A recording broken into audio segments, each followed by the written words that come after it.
ஜெய் ஜெய் சாயிராம். இன்று உன்னிடம் இதை சேர்க்க வேண்டும் என்ற முடிவோடுதான் உன் அப்பா உன்னை தேடி வந்திருக்கிறேன். இன்று நீ வேண்டியது எல்லாமே உனக்கு நிறைவேறும்.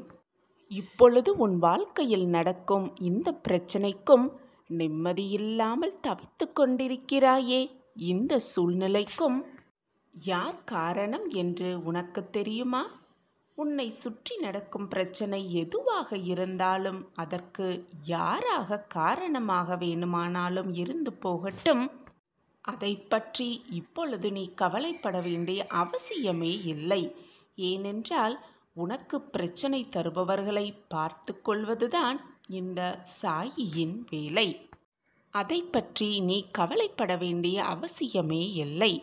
உன்னை பார்த்து கொள்வது எப்படி இந்த சாயியின் பொறுப்போ, அதே போல உன்னை வேதனைப்படுத்துபவர்கள், உன்னை பிரச்சனைக்கு ஆளாக்குபவர்களை பார்த்து கொள்வதும் உன் சாயியின் பொறுப்புதான். ஆனால் உன் மன வேதனை, உன்னுடைய மன கஷ்டங்கள் அனைத்துக்கும் நீதான் பொறுப்பு. நீ மனதில் நிம்மதியில்லாமல் தவிப்பதற்கு நீயே காரணம். ஆம், உன்னுடைய மனம்தான் காரணம். மற்றவர்கள் நம்மை பற்றி என்ன நினைப்பார்கள், நாம் இதை செய்தால் மற்றவர்கள் என்ன எண்ணுவார்கள் என்று தேவையில்லாமல் மற்றவர்களை நினைத்து நினைத்து உன் மனதை போட்டு நீ குழப்பிக் கொள்வதால் தான் இந்த மன நிம்மதி உன்னிடம் இல்லாமலேயே இருக்கிறது. அது உனக்கு புரிகிறதா? அல்லது புரிந்தும் புரியாதது போல் இப்படி பாவனை செய்து கொண்டிருக்கிறாயா? உன்னை பற்றி நீ என்ன நினைக்கிறாய் என்பதுதான் முக்கியம். உன்னை பற்றி மற்றவர்கள் என்ன நினைக்கிறார்கள் என்பதற்கு நீ முக்கியத்துவம் கொடுக்க ஆரம்பித்து விட்டால் உன்னையே நீ தாழ்த்தி கொள்வதற்கு சமம். தாழ்த்தி கொள்வதற்கு நீ துணிந்து விட்டாய் என்றுதான் அர்த்தம். உன்னுடைய செயல்களுக்கும் உன்னுடைய எண்ணங்களுக்கும் உன் எண்ணங்களை மதிப்பு கொடுக்காமல் மற்றவர்கள் என்ன எண்ணுவார்களோ என்று நீ மதிப்பு கொடுக்க ஆரம்பித்து விட்டால் உன் செயல்களும் நன்றாக நடக்காது. உன் எண்ணங்களும் எப்பொழுதுமே எதிர்மறையை நோக்கியே சென்று கொண்டிருக்கும். அதை நினைத்து மற்றவர்கள் என்ன சொல்லுவார்களோ என்பதை நினைத்து நினைத்து வேதனைப்பட்டு கண்ணீர் சிந்துவதையே வழக்கமாக வைத்திருக்கிறாய். நீ முன்னேற வேண்டும், வெற்றியடைய வேண்டும், வாழ்க்கையில் ஜெயிக்க வேண்டும் என்று நீ எடுத்து வைக்கும் ஒவ்வொரு அடியும் உன்னுடைய இந்த எண்ணத்தாலே அழிந்து விடுகிறது. முளையிலேயே முயற்சி சாகடிக்கப்படுவதால் உன் வாழ்க்கையில் முன்னேற்றம் எங்கிருந்துதான் வரும்? எப்படித்தான் வரும்? உன்னை பற்றி நீ முழுமையாக அறிந்திருக்கிறாய். அதேபோல் உன்னை பற்றி உன் சாயி அதிகமாகவே அறிந்திருக்கிறேன். இப்படி உன்னை பற்றி சொல்வதற்கு உன் சாயியை தவிர வேறு யார் இருக்க முடியும்? அது போதாதா உனக்கு? உன்னுடைய அபிப்பிராயத்துக்கு முதல் முக்கியத்துவம் கொடு. மறந்தும் கூட மற்றவர்கள் என்ன எண்ணுகிறார்கள் என்பதை சிந்தனை செய்யாதே. சிந்தனை செய்துவிட்டால் உன் வாழ்க்கையே வீணாகிவிடும்.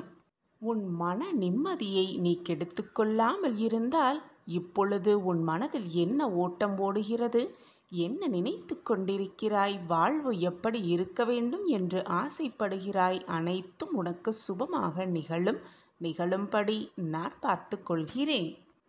இன்று உன்னுடைய வேண்டுதல்கள் எல்லாமே நிறைவேறும். நான் நிறைவேற்றி தருகிறேன். இன்று உன் சோகத்தின் கடைசி நாள். இன்னும் சில மணி நேரமே அதிர்ஷ்டம் உன் வீட்டு கதவை தட்டும். வரவேற்று சந்தோஷமாக உன் வாழ்க்கையை தொடங்கு. உன்னை சுற்றி உள்ளவர்களை நீ மகிழ்ச்சியாக வைத்திருக்க விரும்பினால் முதலில் நீ மகிழ்ச்சியாக இரு. உன்னிடம் இல்லாத ஒன்றை நீ யாருக்கும் கொடுக்கவே முடியாது. உன் மனதை மகிழ்ச்சியாக வைத்துக்கொள். பொறுமை, விட்டு கொடுத்தல் இரண்டும் மிக மிக முக்கியம் மனித வாழ்க்கையில். ஆனால் இவை இரண்டிற்கும் எல்லைகளும் உண்டு. அன்புக்கு மட்டும் என்றுமே எல்லையே இல்லை. எனவே மற்றவர்களிடம் எப்பொழுதும் அன்பாக இரு. மாற்றங்கள் என்ற ஒன்றே இந்த உலகில் இறைவன் தோற்றுவித்த மாறாத நியதி. வாழ்க்கையில் இதை நாம் புரிந்து வாழ பழகிவிட்டால் யாருடைய மாறுதலும் நம்மை பலமிழக்க செய்யாது. கண்மணியே, நீ இழந்ததை நினைத்து வருந்தினால் இருப்பதையும் இழந்து விடுவாய். இருப்பதை நினைத்து மகிழ்ந்தால் இழந்ததையும் அடைந்தே விடுவாய். கண்மணியே, உன்னுடைய வாழ்க்கையை நினைத்து ஏன் இவ்வளவு பதற்றம்?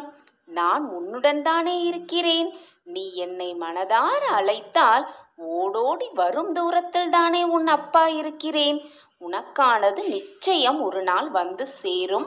இன்னும் சில மணி நேரமே உன் சோகத்திற்கான கடைசி நாள் என்று. முதலில் உன்னையே நீ நேசிக்க பழகு. உன் அப்பா சொல்லும் வார்த்தைகளை பின்பற்றிப் பார். உன் வாழ்வில் நல்ல நல்ல திருப்பங்களும் மாற்றங்களும் நிகழ்வதை நீ கண்கூடாக காண்பாய், ரசிப்பாய். என்னுடைய வாக்கு நிச்சயமாக நீ உச்சத்தை அடைவாய். என் வாக்கு என்றுமே பொய்யாகாது. என்னை நம்பியவர்களை நான் விட்டுக் கொடுத்ததும் இல்லை. என்னை விட்டு அவர்களை செல்லும்படி அறிவுறுத்தியதும் இல்லை. அவர்களை விட்டு நான் சென்றதும் இல்லை. எல்லாம் இனி உனக்கு சாதகமாகவே அமையப் போகிறது. நல்ல நல்ல திருப்பங்கள் உன் வாழ்வில் நிகழப் போகிறது.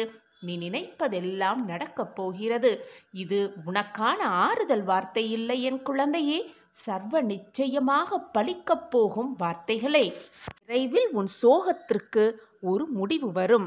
விடியலில் உனக்கான நிச்சயமான சந்தோஷம் காத்து கொண்டிருக்கிறது.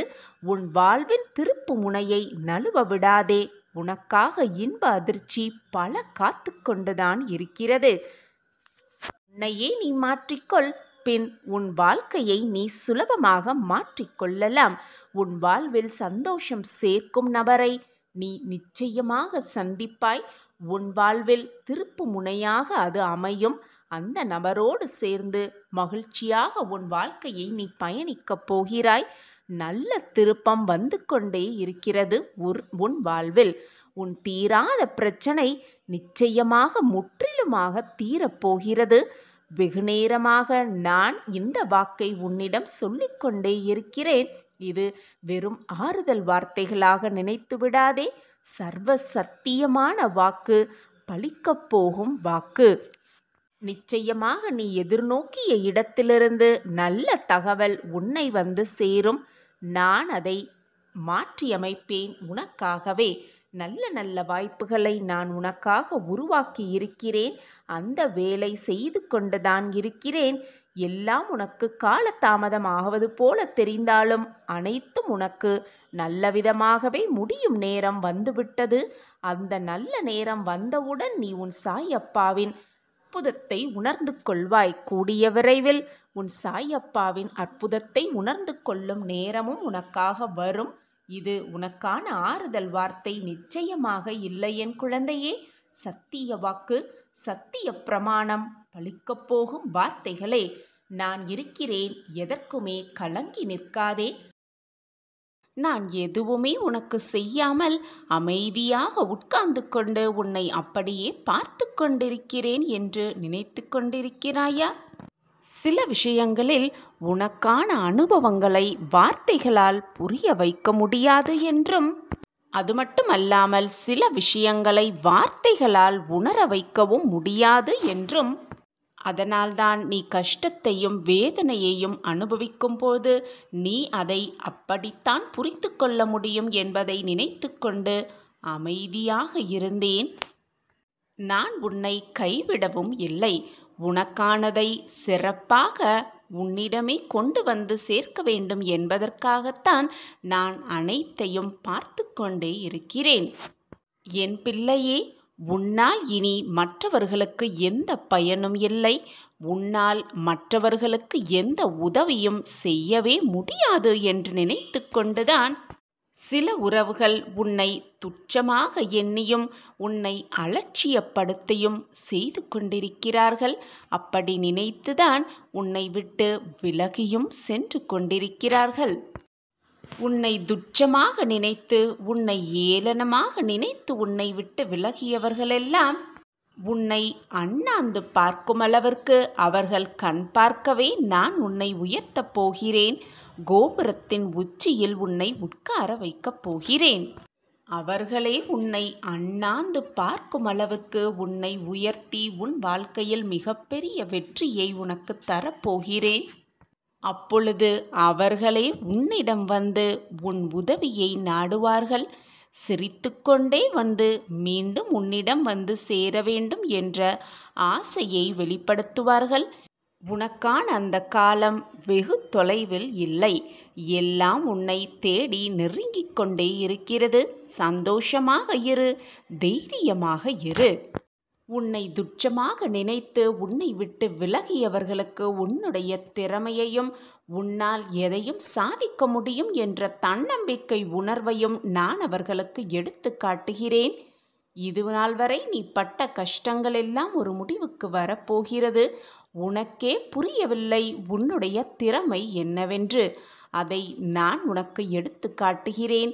உனக்கான அத்தனை வேலைகளையும் செய்து கொண்டே இருப்பேன். உன் வாழ்க்கையில் மிகப்பெரிய மாற்றத்தை நீ காணும் அந்த நேரமெல்லாம் நெருங்கி வந்து கொண்டிருக்கிறது. அப்பொழுதுதான் நீ என்னையும் முழுமையாக நம்புவாய்.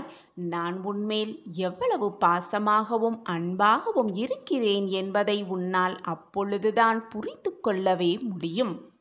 நீ என்மேல் வைத்திருக்கும் நம்பிக்கையையும் அன்பையும் காட்டு மாத்திலும் நான் உனக்கு பல மடங்காக உனக்கான பிரார்த்தனையை நிறைவேற்றி என்னுடைய வலிமை என்னவென்று நான் உனக்கு காட்டுவேன். சந்தோஷமாக இரு. இது நாள் வரை நீ பட்ட வேதனைகளெல்லாம் இன்றோடு முடியப் போகிறது. நம்பிக்கையோடு இரு. நீ யாருமே இல்லாமல் தனியாக நிற்பது போல உணர்கிறாயா? கஷ்டங்கள் சூழும் பொழுதுதான் அவர்களை சுற்றி உறவுகளும் நண்பர்களும் காப்பாற்ற உதவி செய்ய ஓடோடி வருவார்கள். அப்பொழுதுதான் கஷ்டத்தில் இருக்கும் பொழுதுதான் நம்மை சுற்றி இருப்பவர்கள் யார் உண்மையானவர்கள், உண்மையாகவே அன்பு வைத்திருப்பவர்கள் என்று அப்பொழுதுதான் உன்னால் புரிந்து கொள்ளவே முடியும். ஆனால் யாருமே இல்லை என்று, எனக்காக உதவி செய்ய எவருமே இல்லை என்று தவித்து கொண்டிருக்கும் என் பிள்ளைக்கு நான் உதவி செய்ய எந்த நேரமாக இருந்தாலும் ஓடோடி வருவேன் என்பதுதான் நிச்சயமான உண்மை. என்னுடைய ஆசிர்வாதம் எப்பொழுதுமே உனக்கு உண்டு. அதில் எந்தவித சந்தேகமுமே உனக்கு வேண்டவே வேண்டாம். அது உனக்கு எப்பொழுதும் உண்டு. நம்பிக்கையுடன் செயல்பட்டு கொண்டே இரு. வீர நடை போட்டு கொண்டே இரு. வெற்றி நிச்சயம். நம்பிக்கையை இழந்தால் கஷ்டங்கள் நம்மை பார்த்து சிரிக்கும். கட்டுப்பாடுகளில் நம்பிக்கையை இழந்தால் கலாச்சாரம் உன்னை பார்த்து சிரிக்கும். நிகழ்காலத்தில் நீ நம்பிக்கையை இழந்தால் எதிர்காலம் உன்னை பார்த்து சிரிக்கும். நம்பிக்கையோடு எப்பொழுதுமே இருந்தால் வாழ்வில் எல்லாமே சிறக்கும்.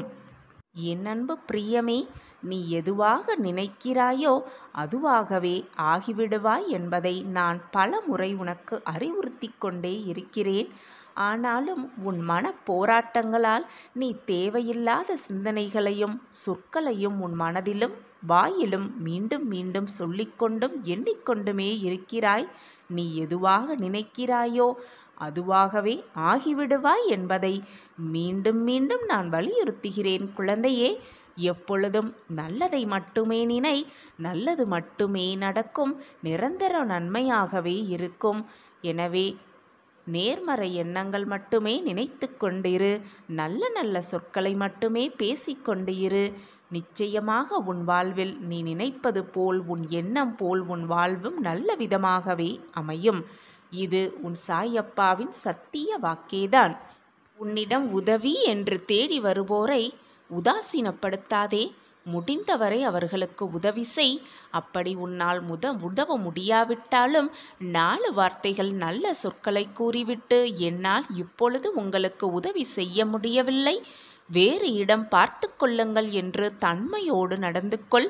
வீணாக அவர்களின் மனதை காயப்படுத்தும்படி எந்த சொற்களையும் சொல்லிவிடாதே, கூறிவிடாதே. சின்ன சின்ன விஷயங்களுக்கும் தேவையில்லாத விஷயங்களுக்கும் கலங்கிக் கொண்டிருந்தால் நீ என்னிடம் இருந்து, உன் சாய் தேவாவிடம் இருந்து விலகிக் கொண்டிருக்கிறாய் என்பதை புரிந்து கொள் என் கண்மணியே. முடிந்ததை நினைத்து நினைத்து வருந்திக் கொண்டே இருப்பதால் என்ன பலன் கிடைக்கப் போகிறது என்று நீ நினைக்கிறாய்? உன் மனம்தான் வீணாக வேதனை அடையும். நீ மட்டுமல்ல, உன்னை சுற்றி இருப்பவர்களையும் காயப்படுத்தி கொண்டிருக்கிறாய் என்பதை புரிந்து கொள். முடிந்ததை நினைத்து வருந்தாதே, வரப்போவதை நினைத்து பயப்படாதே. உனக்கு வர வேண்டியது நிச்சயமாக வந்தேதான் தீரும். நீ பயப்படுவதால் அதில் மாற்றம் எதுவும் நிகழப்போவதில்லை. நீ அனுபவிக்க வேண்டியதை அனுபவித்துதான் ஆக வேண்டும். அது இன்பமாக இருந்தாலும் சரி, துன்பமாக இருந்தாலும் சரி, அனைத்தும் அனுபவித்துதான் ஆக வேண்டும். நீ செய்த புண்ணிய பாவத்தின்படிதான் எல்லாம் உன் வாழ்வில் நிகழ்ந்து கொண்டிருக்கிறது. சந்தோஷம் வந்தால் அனுபவித்துதான் ஆக வேண்டும். துன்பம் வந்தால் அதோடு போராடிதான் ஆக வேண்டும். அதற்கான மன தைரியத்தை, அதை போராடும் மன தைரியத்தை நான் உனக்கு நிச்சயமாக கொடுப்பேன். உன் அருகிலேயே இருப்பேன். நீ தடுக்கி விழும் சமயத்தில் உன்னை தூக்கிவிடும் தோழனாக, தாயாக, தகப்பனாக, அனைத்துமாக இருந்து உன்னை காப்பேன். என்னுடைய கரங்கள் எப்பொழுதும் உன் மீதே இருக்கும். என் பார்வை எப்பொழுதும் உன் மீதுதான் இருக்கும்.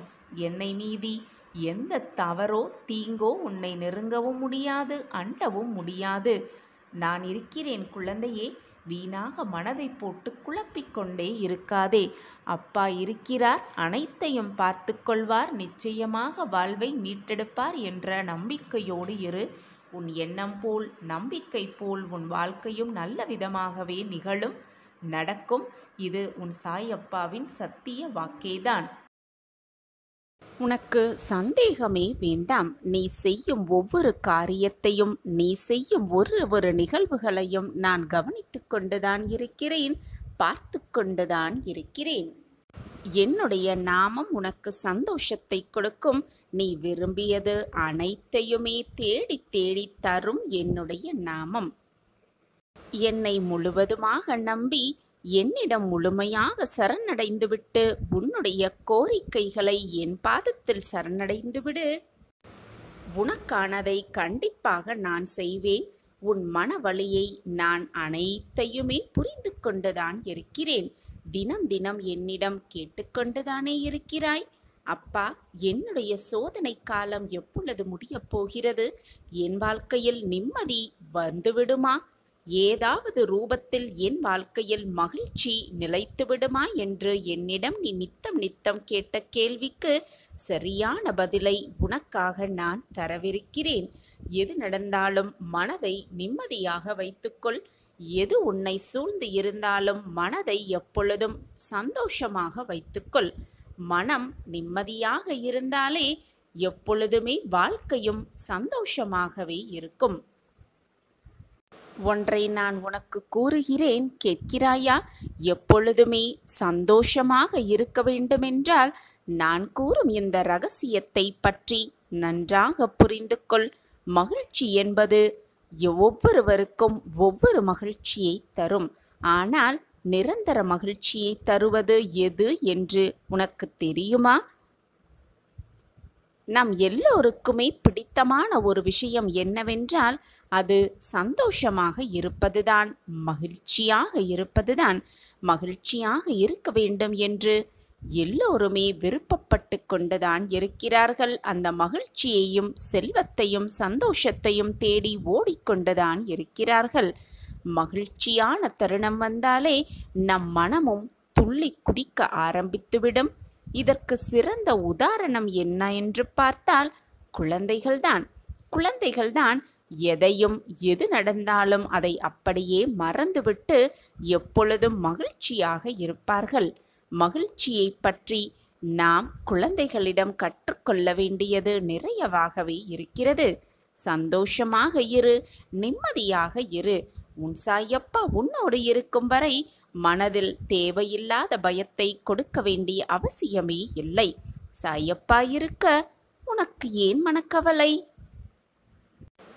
ஒரு ஊர்ல ஒரு ராஜா தன்னுடைய அமைச்சர்களை கூப்பிட்டு தன்னுடைய ராஜ்யத்தில் உள்ள ஒரு மகிழ்ச்சியான நபரை கண்டுபிடித்து வாருங்கள் அப்படின்னு உத்தரவு பிறப்பித்தாராம். ஏன் அப்படின்னு ராஜாவிடம் கேட்டாங்களாம். அந்த சபையில் இருந்தவங்களாம் கேட்டதற்கு ராஜா என்ன சொன்னாரா, மகிழ்ச்சியான ஒரு மனிதனின் சட்டையை அணிஞ்சு கொண்டா நானும் மகிழ்ச்சியாக இருப்பேன் அப்படின்னு என் மனதுக்கு தோணுது. அதனால் நம்ம ராஜ்யத்தில் உள்ள ஒரு மகிழ்ச்சியான நபரை கண்டுபிடித்து கூட்டிகிட்டு வாங்க அப்படின்னு அந்த ராஜா அமைச்சர்கிட்டலாம் சொன்னாங்களாம். ராஜாவோட கட்டளையை மீற முடியாமல் ராஜாவுடைய கட்டளைப்படி அமைச்சர்கள் எல்லாருமே தேட ஆரம்பித்தாங்களாம் அந்த மகிழ்ச்சியான நபரை. நீண்ட நாளாக தேடினாங்களாம், தேடிக்கிட்டே இருந்தாங்களாம். நீண்ட தேடல்களுக்கு பிறகு ஒரு நபரையும் கண்டுபிடிச்சாங்களாம் அந்த அமைச்சர்கள் எல்லாம் சேர்ந்து அந்த நபரை ராஜாவின் அவைக்கு கூட்டி வந்தாங்களாம். உடனே ராஜா அந்த நபரை பார்த்து, உன்னுடைய சட்டையை என்னிடம் ஒப்படை அப்படின்னு கூறினானா. ராஜா சொன்னாராம். அதற்கு அந்த மனிதர், எனக்கு சட்டையே இல்லை அப்படின்னு சொன்னாராம். ஏனென்றால் அவர் ஒரு சட்டை கூட வாங்க முடியாத மிகவும் ஏழையாக இருந்துள்ளார், பிச்சைக்காரராக இருந்திருக்கிறார். இருப்பினும் அவர் அவருடைய வாழ்க்கையில் மகிழ்ச்சியாகவே இருந்துள்ளார்.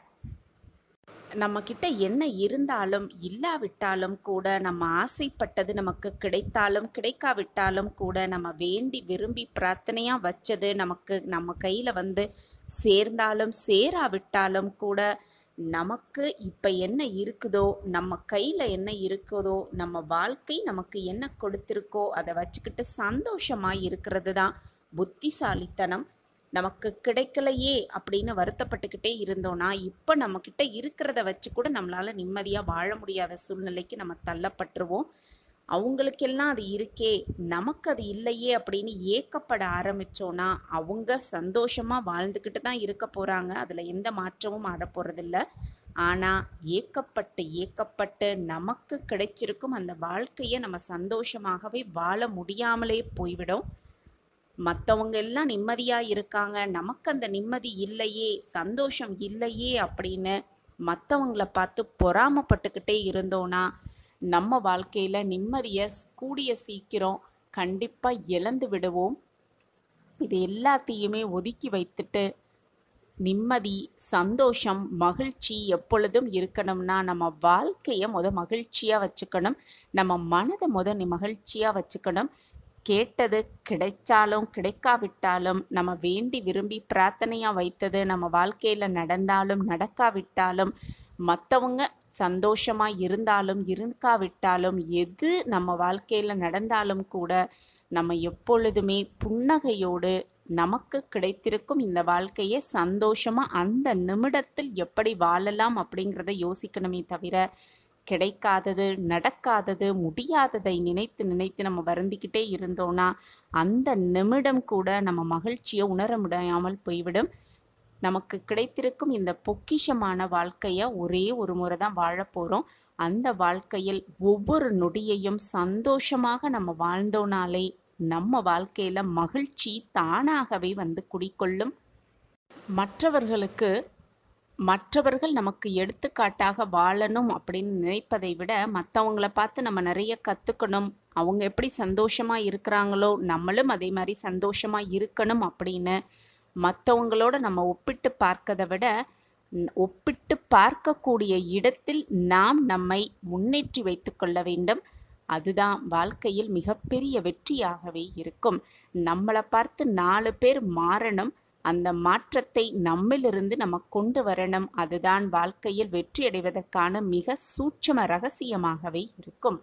இது நம்மால் முடியாது, இதை நம்மால் செய்ய இயலாது என்று தீர்மானிக்கும் ஒவ்வொரு செயல்களுக்குள்ளும் நிச்சயமாக ஏதாவது ஒரு வகையில் அதை வெல்லப் போகும் ரகசியம் ஒளிந்தே இருக்கும். சரியாக சிந்தித்தால் மட்டுமே அது நமக்கு புலப்படும், அது நமக்கு தென்படும், மிக நன்றாகவே புரிய வரும். எனவே அந்த ரகசியம் என்ன என்பதை சரியாக சிந்தனை செய்து கண்டுபிடி. உன் வாழ்க்கையில் மிகப்பெரிய பிரம்மாண்ட வெற்றியை சர்வ நிச்சயமாக காண்பாய். இறைவனிடத்திலிருந்து அழைப்பு வரும் வரை உழைப்பு என்பது அவசியம் இருந்து கொண்டே இருக்க வேண்டும். அப்பொழுதுதான் நீ உன் வாழ்க்கையில் வெற்றியை அடைவாய்.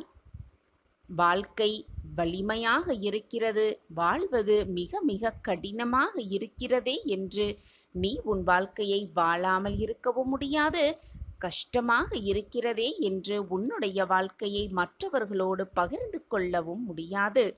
உன் வாழ்க்கையை நீ வாழ்ந்துதானாக வேண்டும். கஷ்டமாக இருந்தாலும் சரி, துக்கமாக இருந்தாலும் சரி, சந்தோஷமாக இருந்தாலும் சரி, வேதனையாக இருந்தாலும் சரி, உன் வாழ்க்கை உனக்குத்தான்.